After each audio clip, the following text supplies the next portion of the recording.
যে সকল মানুষ খুব চিন্তায় রয়েছেন, ডিপ্রেশনে রয়েছেন, ঘুমের ওষুধ খাচ্ছেন প্রত্যেক রাত্রে, কিন্তু তবুও ঘুম আর আসছে না।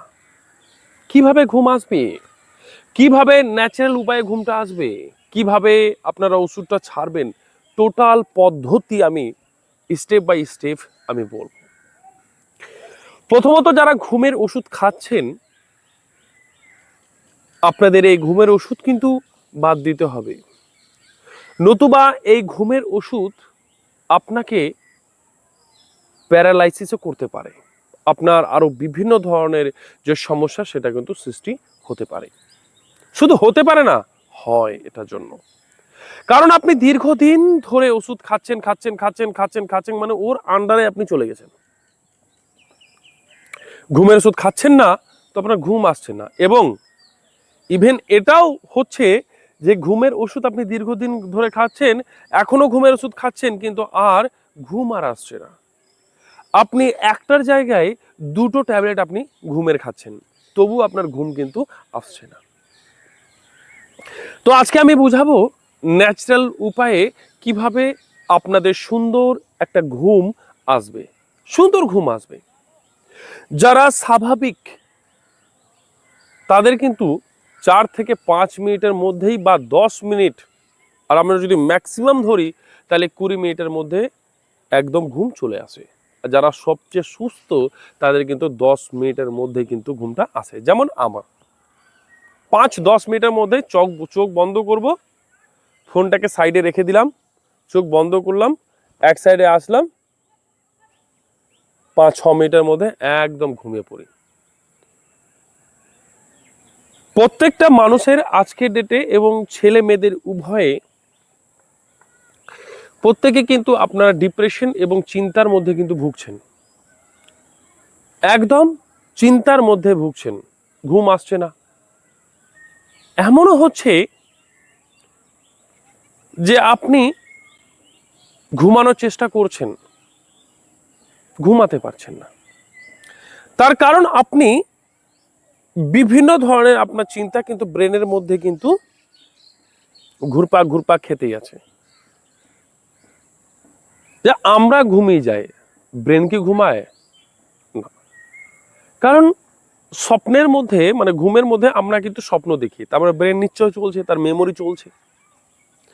আমরা যদি ওভার থিঙ্কিং, যদি একটা কথাকে বা একটা বিষয়কে নিয়ে আমরা যদি অতিরিক্ত যদি ভাবতে শুরু করি, তাহলে কিন্তু এই চিন্তা লেগে থাকবে, আর লেগে থাকলে আপনার এই ঘুমটা আসবে না। এটা কিন্তু বুঝতে হবে। তো এই ডিপ্রেশন থেকে কিন্তু আপনাদেরকে বেরাতেই হবে, এবং নিজেকে নিজে দেখুন, অতিরিক্ত চিন্তা করেই বা আপনার কি লাভ হবে?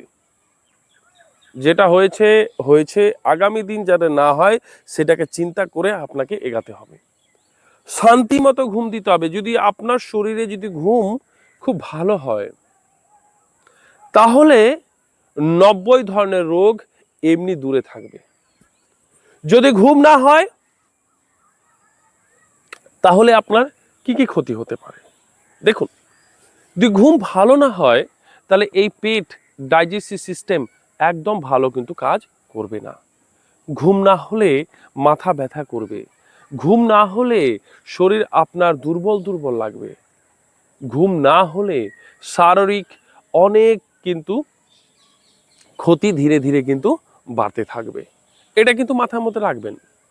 তাহলে ঘুম যদি না হয় তো হরমোন ইমব্যালেন্স হবে, আর যখনই শরীরের মধ্যে হরমোন ইমব্যালেন্স হবে, তখনই কিন্তু সব রোগ কিন্তু ধীরে ধীরে ধীরে ধীরে ধীরে ধীরে ধীরে ধীরে আপনার শরীরের মধ্যে প্রবেশ করবে।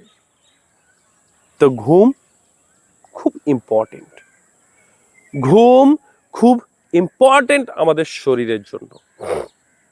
ভালো ঘুম হলে হরমোন খুব ভালোভাবে কাজ করবে, ঘুম না হলে হরমোন ইমব্যালেন্স হবে, আর হরমোন ইমব্যালেন্স হলে আপনার শরীরের মধ্যে বিভিন্ন ধরনের রোগ সৃষ্টি হবে। এটা কিন্তু মাথার মধ্যে রাখবেন। এই মনটাকে না বেশি ছটপট ছটপট করতে দিবেন না, মনটাকে নিয়ন্ত্রণে রাখবেন। যেরকম আপনি কোনো খাবার খেয়েছেন, খাবার খেয়ে আপনি চিন্তা করছেন যে খাবারটা হজম হবে কিনা, হবে কিনা, হবে কিনা, হবে কিনা। তো আয়ুর্বেদে কিন্তু বলা রয়েছে এবং ঋষিমুনিরা সেই কথাকে উল্লেখ করেছেন যে পেটের সন্তুষ্টির চেয়ে মনের সন্তুষ্টি কিন্তু সবচেয়ে বেশি জরুরি। আপনি খেয়েছেন, এবার ভুলে যান। এবার আপনি খেয়েছেন, ওটাকে বারবার ভাববেন, তাহলে আপনার কিন্তু খাবার হজম হবে না, মানে বদ হজম হয়ে যাবে, তো আপনার পেট অসুস্থ হয়ে যাবে। সেই রকম ভাবে মনকে ধীরে ধীরে কন্ট্রোল করবেন। এবার দেখুন, ঘুমটা ন্যাচারাল, মানে প্রত্যেকে চান যে আমার শান্তিমতো ঘুম হোক, কিন্তু হচ্ছে না। কিন্তু এই ভিডিওর মাধ্যমে আপনাদের নিশ্চিন্তে আপনাদের ঘুম সুন্দরভাবে আসবে, এটা কিন্তু মাথার মধ্যে রাখবেন। প্রথমত সকালে এবং সন্ধ্যায় অবশ্যই কিন্তু ঘাসের ওপর খালি পায়ে কিন্তু হাঁটবেন। এটা আমি একজনের না, এটা আমি প্রচুর জনের ওপর কিন্তু অ্যাপ্লাই করেছি এবং নিজে তো আমি প্রত্যেকদিন সন্ধ্যাবেলা কিন্তু হাঁটি। হয়তো কোনদিন সময় পেলাম না, সেটা আলাদা ব্যাপার। আমি কিন্তু সন্ধ্যাবেলা ঘাসের উপর হাঁটি। তো যাদের ঘুমের সবচেয়ে বেশি অসুবিধা হচ্ছে, অবশ্যই আপনারা ঘাসের ওপর খালি পায়ে হাঁটবেন। এটা না যে স্যার আপনি ঘাসের উপর তো হাঁটছেন কিন্তু জুতা পরে হাঁটছেন, তাহলে কিন্তু কাজ করবে না। এটা অনেক জনের উপর আমি অ্যাপ্লাই করেছি, অনেক জনের কাছে এটা আমি যাদেরকে বলেছি, ওনাদের খুব সুন্দর রেজাল্ট ওনারা পেয়েছেন। তারপরে আমাকে বলেছেন, এটা তো আমি নিজে জানি, এটা আমি নিজে করি, কিন্তু সবাইকে এটা বলি, সুন্দর রেজাল্ট। আপনারা অবশ্যই ঘাসের উপর হাঁটুন। দেখুন, এখন মোটামুটি বাজে, এখন সন্ধে হয়ে গেছে, এখন মোটামুটি বাজে সন্ধে 6টা বাজে। এখন আমি কিন্তু এই মুহূর্তে কিন্তু ভিডিও কিন্তু শ্যুট করছি, সন্ধে 6টা বাজে। এবার আমার কিন্তু খাওয়া মোটামুটি ভাবে 5টা 20-তে কিন্তু খাওয়া আমার কিন্তু কমপ্লিট হয়েছে। 10-15 মিনিট রেস্ট নিয়েছি, তারপরে আমি কিন্তু ভিডিও শ্যুট করতে কিন্তু এসছি। এই সময় কিন্তু আমি খালি পায়ে আছি, তাহলে ভিডিও শ্যুটও হয়ে গেল এবং আমার হাঁটাটাও হয়ে যাবে। তো সন্ধে খাওয়া দাওয়ার পর 15-20 মিনিট রেস্ট নিয়ে আপনারা অবশ্যই ঘাসের উপর হাঁটুন। দেখুন এর বেনিফিট চমৎকার চমৎকার, যা আপনি কল্পনাও করতে পারবেন না। তো সন্ধ্যা এবং সকাল অবশ্যই ঘাসের পর্যন্ত কিন্তু হাঁটুন। আপনার শরীরের মধ্যে একটা এনার্জি কিন্তু প্রবাহ হবে, মানে খুব সুন্দর কিন্তু লাগবে। এটাই হচ্ছে বিষয়। দ্বিতীয়, যারা রাত্রেবেলা ঘুমাচ্ছেন, ঘুমানোর সময় ঘি গরম করে, ঘি গরম করে এই নাকের 2 ফোঁটা করে দিয়ে হালকা করে টেনে ঘুমাবেন। আর সেই ঘিটাই আবার কি করবেন, নাভিতে দিয়ে দিবেন। নাভিতে দিয়ে হালকা করে একটু, মানে যেভাবে একটু নেড়ে দেয়, এভাবে করে করে দেবেন। মানে নাভিতেও আপনার ঘিটা দিয়ে দেওয়া হলো, মানে নার্ভ সিস্টেমটা ভালো থাকবে, চোখ ভালো থাকবে। আর নাকে যে ঘিটা দিচ্ছেন, এর ফলে কিন্তু সুন্দর ঘুম কিন্তু আসবে। আর যাদের নাক ডাকার অভ্যাস আছে, তাদের কিন্তু নাক ডাকার অভ্যাসটাও কিন্তু চলে যাবে। বুঝতে পেরেছেন? এবং যাদের আরো সমস্যা আছে, মানে আরো ঘুম লাগছেই না, মানে অনেক দিন ধরে যারা ওষুধ খাচ্ছেন, তারা কিন্তু 3টে জিনিস করবেন। 2টো জিনিস আপনাদেরকে বললাম, আরেকটা জিনিস করবেন, সেটা হচ্ছে এই যে বুড়ো আঙ্গুল আছে, মানে দুটো হাতের এই যে বুড়ো আঙ্গুলটা, এই আঙ্গুলের এখানে কিন্তু দিবেন না, এখানে দিবেন, এই চামড়ার উপরে মেথি দানা দিবেন। কি বললাম? এটার উপরে মেথি দানা দিয়ে আবার আপনি স্যালো টিপ দিয়ে দিবেন। এটাতেও মেথি দানা দিয়ে এটাতে স্যালো টিপ দিয়ে দিবেন, দিয়ে ঘুমিয়ে যান। ঘুম কিন্তু চরম আসবে, কিন্তু এটা কন্টিনিউ কিন্তু আপনাকে 20-25 দিন অবশ্যই করবেন।